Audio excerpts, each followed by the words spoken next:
Décision Plus est au service des investisseurs boursiers depuis 1987, au tout début de l'autonomie boursière. Notre logiciel de graphique Market Vision Plus et notre logiciel de code dynamique Trader Plus en ont fait sa renommée. Nous sommes encore ici parce que nous évoluons sans cesse et que nous servons bien nos clients. Découvrez nos produits et services spécialement conçus pour l'investisseur actif et autonome dans la boutique Décision Plus. Le logiciel de graphique Market Vision Plus est en français. C'est le logiciel le plus utilisé par les investisseurs de chez nous. C'est lui que vous voyez dans le feu de l'action. Trouvez, classez et analysez plus facilement avec cet outil sans pareil pour suivre la bourse et prendre les meilleures décisions. Gardez vos titres à l'œil avec Market Vision Plus. Consultez la boutique Décision Plus pour en faire l'essai pendant 10 jours sans aucun frais, c'est garanti. Laissez-nous vous guider pour analyser la bourse et prendre vos décisions. Les analystes de Guru.tv feront tout le travail pour vous. De minute en minute, nous classons les titres selon leur situation technique.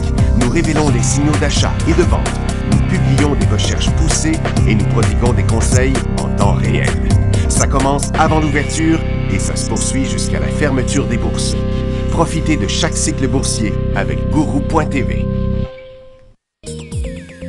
Trader Plus, l'instrument du day trader. 50 codes qui clignotent en même temps. Autant de listes que vous voulez. Graphiques à la seconde. De 3 à 30 graphiques.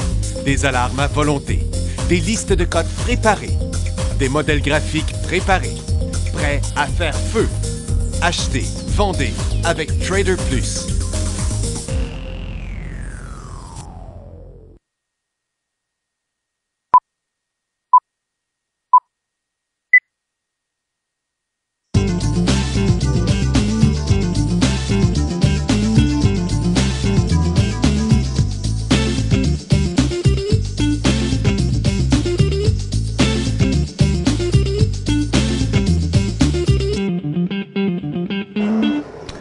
Bonjour tout le monde, bienvenue dans le feu de l'action vendredi le 27 mai 2016.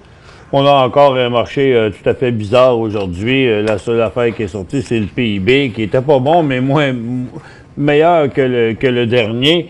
Donc, ça n'a pas fait grand-chose. Il y a les mouvements, ça ressemble encore à ce qu'on a vu cette semaine. Les ressources qui sont en baisse, les secteurs traditionnels qui ont monté, il y en a 4 en fait qui ont monté, 2 qui sont en train de redescendre. Il se passe pas grand-chose sur le marché aujourd'hui. Je vous dis, c'est un marché relativement difficile pour ceux qui font du day trading aujourd'hui à cause du peu de volatilité, encore une fois. Et puis, le marché qui est vraiment entre deux cycles, là, le premier cycle haussier qui est fini, le deuxième, le nouveau cycle qui est toujours pas encore commencé. Même à l'international, il n'y a pas grand-chose. Il n'y a rien qui s'est passé dans la rencontre du G7. Puis, ils ont juste parlé de Londres qui pouvait quitter le Royaume-Uni, puis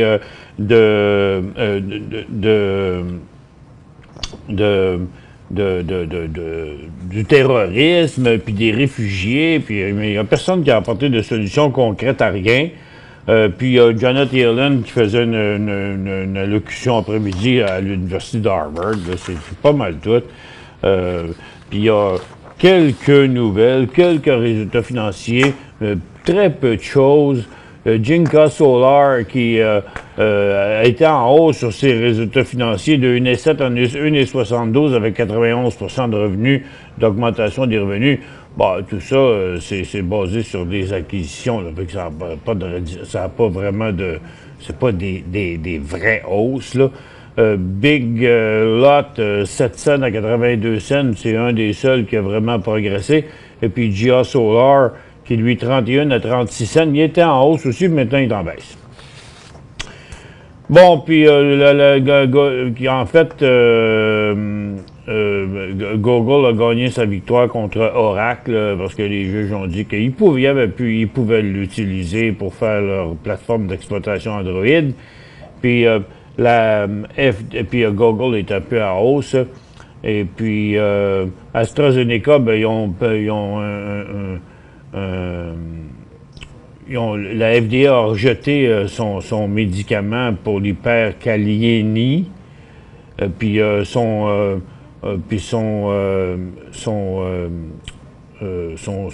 compétiteur, lui, en a eu un c'est la compagnie, c'est Relipsa, est en hausse parce que son médicament, lui, a été approuvé. Donc, il y en avait chacun un, mais c'est le médicament de l'autre compagnie qui a été approuvé. Thermo Fisher Scientific annonce qu'ils ont acquis FEI, donc FEI Company. C'est pour ça que FEI a monté aussi. Puis Tesla, ben, il dit juste qu'ils vont organiser un grand événement d'ouverture de son usine de batterie lithium à Reno, au Nevada. Et puis le PIB, ben avant, c'était 0,5, il attendait 0,9, puis on a eu 0,8. Valent a reçu une offre d'achat conjointe de Takeda Pharmaceutical et de TPG Capital Management ce printemps, qu'ils disent. Puis l'offre a été rejetée par Valent. C'est tout ce qu'il y avait dans les nouvelles aujourd'hui. Pas grand-chose. 23 points sur Nasdaq, 39 points sur New York, 48 à Toronto, à moins 11 en baisse sur le marché de croissance. Donc, là, Nasdaq qui fait une deuxième tentative, pour ne pas dire une troisième tentative sur sa hausse ce matin. Le Dow Jones qui est en train de progresser aussi. Tous les marchés qui sont en train aussi de revenir. Est-ce que ce serait à cause de ce que Janet Yellen aurait dit? C'est à 13h15. Ben oui, elle n'a pas encore parlé. Mais on n'a pas d'informations sur le mouvement actuel. Parce que ce matin, dans voici mes secteurs, là. Donc, au départ, ce matin, regardez comment ça se trace. Bon, le dollar américain revient où il était, donc ça confirme encore toujours une formation neutre. Le Nikkei est resté dans une formation neutre. Il y a la Chine qui a progressé un peu plus. Mais Londres, ça n'a pas bougé non plus, c'est complètement flat. Regardez le mouvement du SP500. Là. On ne peut pas vraiment appeler ça un bull market, là. C'est comme à peu près l'équivalent d'hier. Regardez les 3 derniers jours de hausse sur le SPY, avec des volumes tout le temps de plus en plus faibles. Et puis, sur l'indice de Nasdaq, en fait, le QQQ, parce que Nasdaq, lui, il n'y a pas de volume, mais ça a été la même chose sur ça. Et puis, sur le Dow Jones aussi, sur le Dow Jones industriel, regardez le volume de la journée. 19 millions sur une moyenne de 90 millions à mi-journée. Donc, on ne va pas appeler ça un mouvement de bull market là, sur le Dow Jones. C'est la même chose qu'on a eu hier. Donc, à part Nasdaq qui est un petit peu plus fort, il y a le Dow Jones et le SPY sont complètement neutres, puis le TSX aussi. Donc, c'est très, très, très petite volatilité qu'on a sur les marchés. Donc, on ne peut pas rien conclure là-dessus. Le pétrole, il ne bouge pas. Il s'est corrigé un petit peu ce matin, il est à 48 et 25, je me dire, ouais, 49, 25, 8,9, c'est dur. Donc, il ne se passe rien. Sur le gaz non plus, puis les titres aussi. Donc, les indices de marché sont sur une petite phase neutre. L'indice de l'énergie aussi. L'or, ben là, il est en train de tester son support de manière assez inquiétante aussi, là, parce qu'il n'y a plus de place à aller par en bas. Là. On a atteint le point où les vendeurs avaient arrêté de vendre les dernières fois.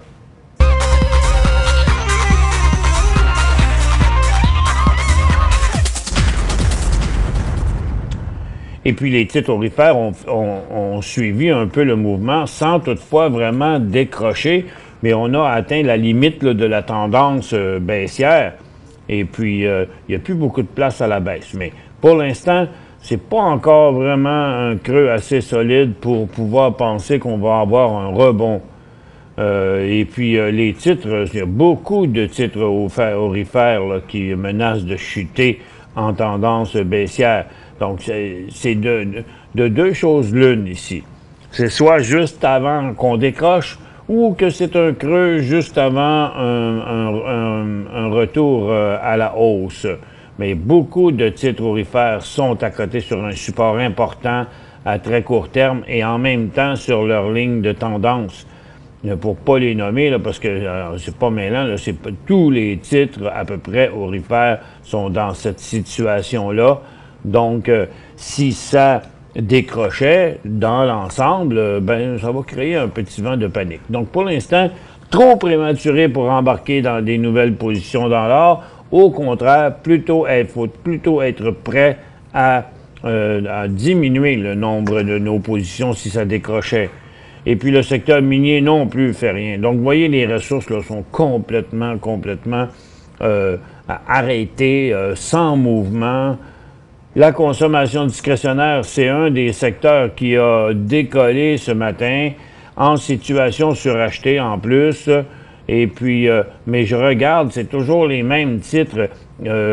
Thomson Reuters à son importante résistance ici. C'est pas parce qu'il fait ça. Regardez le volume. C'est un volume absolument...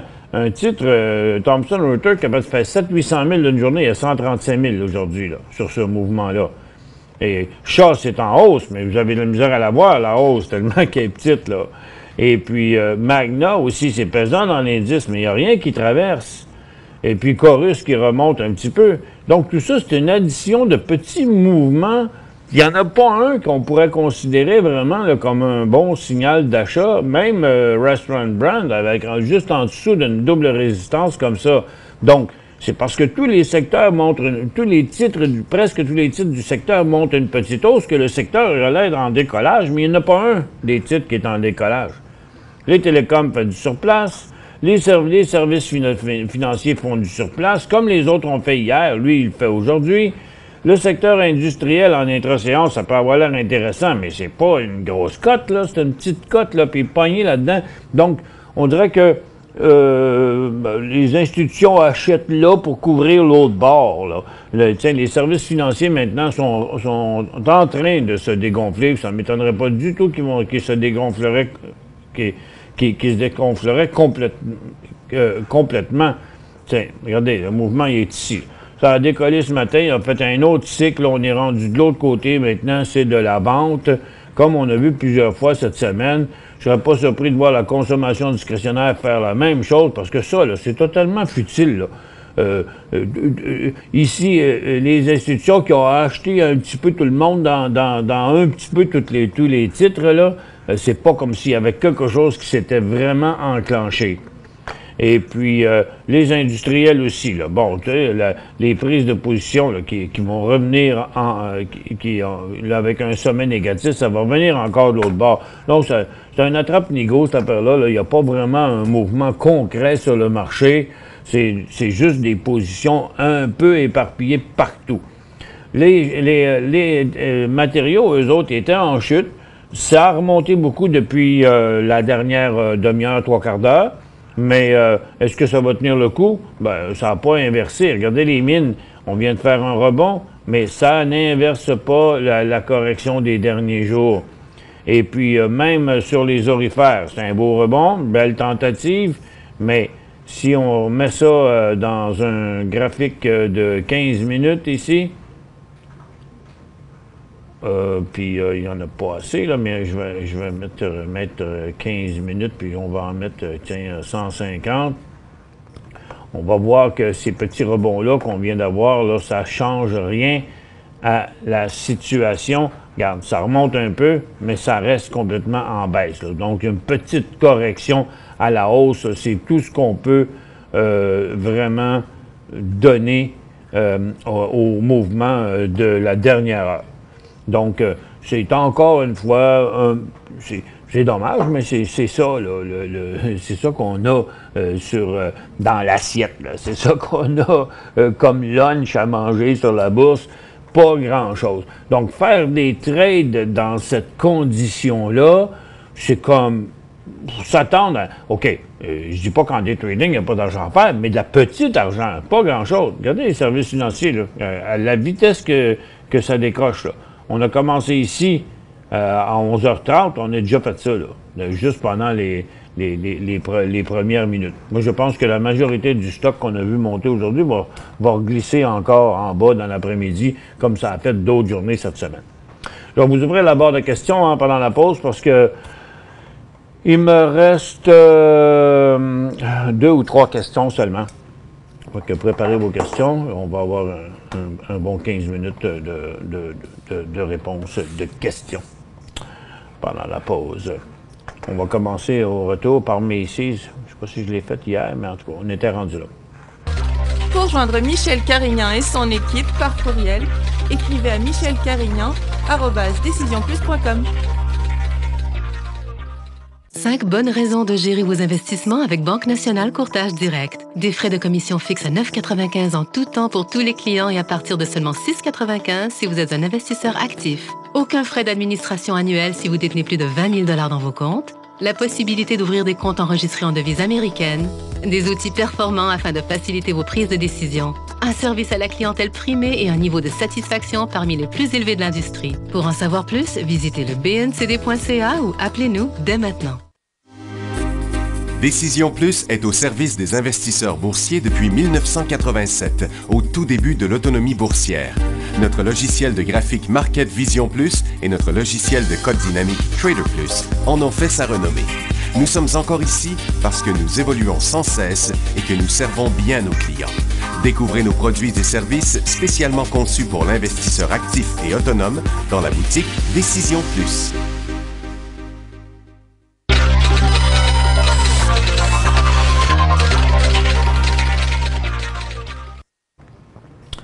Bon retour, mesdames et messieurs. Et ça s'en vient tranquillement à la baisse aussi sur les marchés là, à partir du sommet. Là, il n'y aura pas de continuité. Puis je pense qu'on va descendre encore pendant les 15 prochaines minutes. On a ici Robert qui a acheté Macy's à 35 000 actions. On conserve encore. Il est déjà à 35. C'est parce que vous avez accroché ça directement dans le creux, Robert. C'est une bonne shot que vous avez faite, là, mais 35, là, bon, un peu, je vais mettre la flèche ici, 35, c'est complètement sur le creux qui était là. Ils n'auraient pas pu le pogner plus à point que ça. Le titre est en position pour faire un autre bond, là, mais ça ne prendrait pas grand-chose pour reperdre tout l'argent que vous avez là. Moi, je dis que vous faites presque 2 piastres, là, 1 piastre et 75 de profit là-dessus. 1000 actions, là, c'est comme vous faites 1750 piastres quand même là-dessus.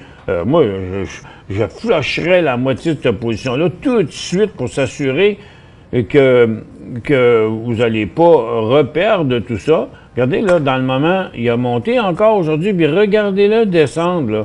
Il va probablement finir à 31 pièces et demie avant la fin de la journée. Moi, je flusherais la moitié de ça, là. Puis sur la ligne de tendance ici, puis sur le retour, là, j'en vendrais la moitié de suite, puis je vendrais l'autre, mais je mettrais un stop loss à 31 pièces et quart sur le reste. C'est ce que moi je ferais. Maintenant, à vous de décider. Banque nationale NMX à 37 cents. Pourquoi c'est marqué Banque nationale? C'est parce que c'est un client de la Banque nationale qui utilise les produits, qui obtient les produits par ses transactions. 9000 NMX. Nemaska Lithium. Il est bien beau encore, toujours dans sa tendance. Et vous savez que s'il s'arrête là, on va regarder ça dans un 15 minutes, ça va être encore plus précis, même si c'est corrigé quand même au cours des derniers jours. Ça veut rien dire.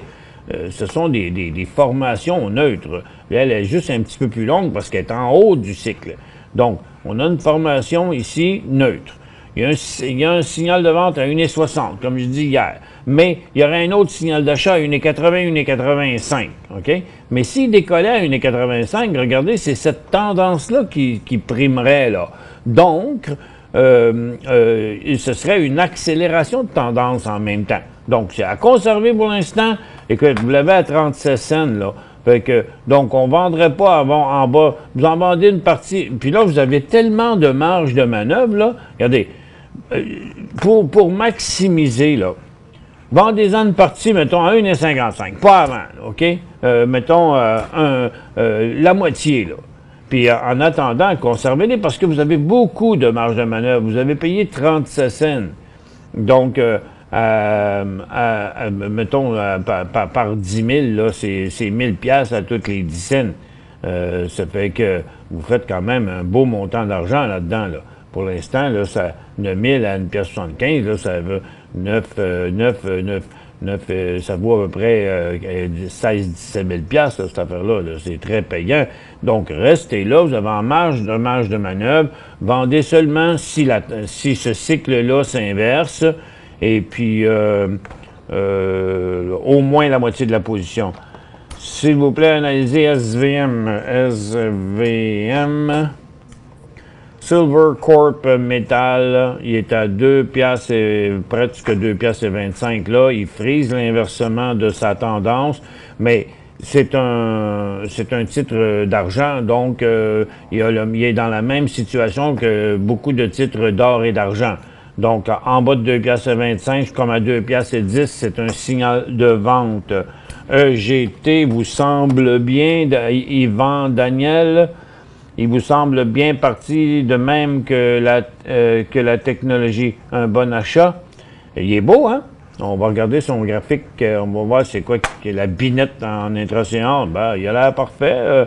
Il y a eu un volume de 500 000 le matin, mais il y en a eu quand même un peu tout l'avant-midi. Des volumes là-dessus, moi je dirais que oui. Il y a Sustainable Energy Technology. Il y a beaucoup de volume depuis quelques mois là-dessus. Puis depuis qu'il a cessé de chuter, en fait, là, parce que il y avait ici, il avait chuté sur son support, là, sur ses gros volumes, là. On va mettre ça de même. Hop, tiens, comme ça. On va regarder de même. On va réduire ces gros volumes ici pour le voir encore mieux. Aujourd'hui, il y a un super volume quand même. Et vous voyez, il y a quand même eu des volumes là. Tout ça sur des débuts de hausse. Moi, il m'apparaît encore très bien. Que faire avec Orbit? Patience. Il n'est plus sur son creux. Il est dans une nouvelle tendance haussière. Pour l'instant, il prévoit toujours passer en production commerciale plus tard cette année. Si vous l'avez attendu jusque-là, attendez encore. Si vous l'avez encore, si vous n'avez pas, on attendrait avant d'acheter ça. HGD, acheté ce matin à 3,42 d'hommes. HGD, ouais, ça pouvait paraître pas pire, là. Là, il vaut 3,37. Bon, là, ce qui vous a nuit, ça a été le dernier petit rebond, parce que, bon, il a monté à 3,50, vous l'avez payé 3,42. Mais je pense que la tendance est encore à la hausse là-dessus, autant que le cycle est encore à la baisse là, sur les orifères. Mon petit doigt me dit qu'il va se dégonfler, là, ce mouvement-là de TTGD, puis le on va le regarder ici. Donc, ça, c'est GLD. Puis on le met comme ça, ben pas comme ça, mais comme ça, on va le mettre en 5 minutes. Donc, GLD, il s'en va par là, mais il descendait là, ce matin. Mais ça reste encore une tendance baissière. Donc, je pense que le TTGD qui a rebondi ici, mais je pense qu'il va refaire ça tantôt, là. OK? Fait que, il est trop prématuré encore pour dire que votre trade n'était pas un bon trade. C'est juste que c'était peut-être un peu vite comme décision parce que c'était pas décroché. Moi, j'aurais préféré un HGD là, vraiment en dessous de lorsque TTGD traverserait vraiment sa barre des 200, là.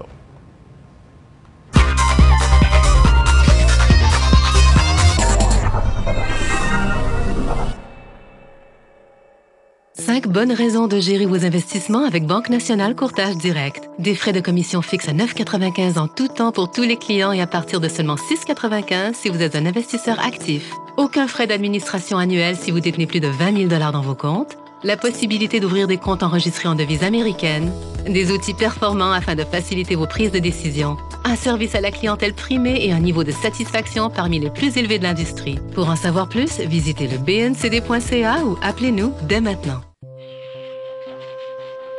Laissez-nous vous guider pour analyser la bourse et prendre vos décisions. Les analystes de Guru.tv feront tout le travail pour vous. De minute en minute, nous classons les titres selon leur situation technique. Nous révélons les signaux d'achat et de vente. Nous publions des recherches poussées et nous prodiguons des conseils en temps réel. Ça commence avant l'ouverture et ça se poursuit jusqu'à la fermeture des bourses. Profitez de chaque cycle boursier avec Guru.tv.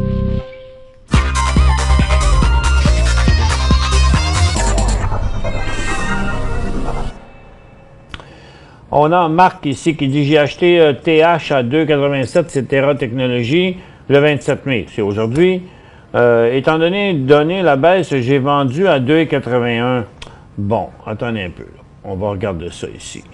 Vous avez acheté à 2,87. 2,87, là, c'est juste ici. Là. On va le mettre l'autre bord, mettre la flèche de l'autre bord. 2,87, là, c'est là exactement. C'est pas mal acheté. Mais là, vous dites, étant donné la baisse, j'ai vendu à 2,81. Bon, vous avez acheté là, vous avez vendu là. OK? Tout ça à l'intérieur d'une tendance haussière.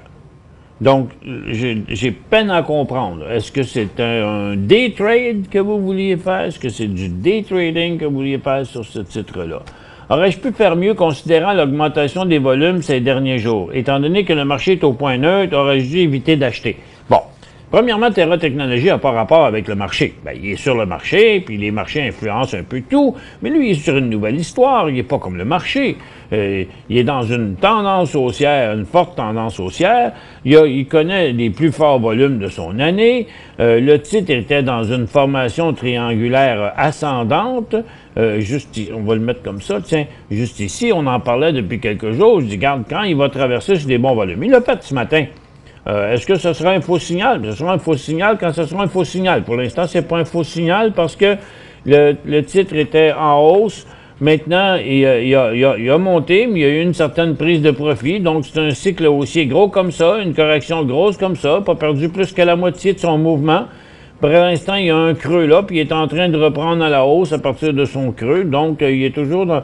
Moi, je pense que vous êtes entré pas mauvais. Le point d'entrée était pas mauvais. Votre point de sortie, il était...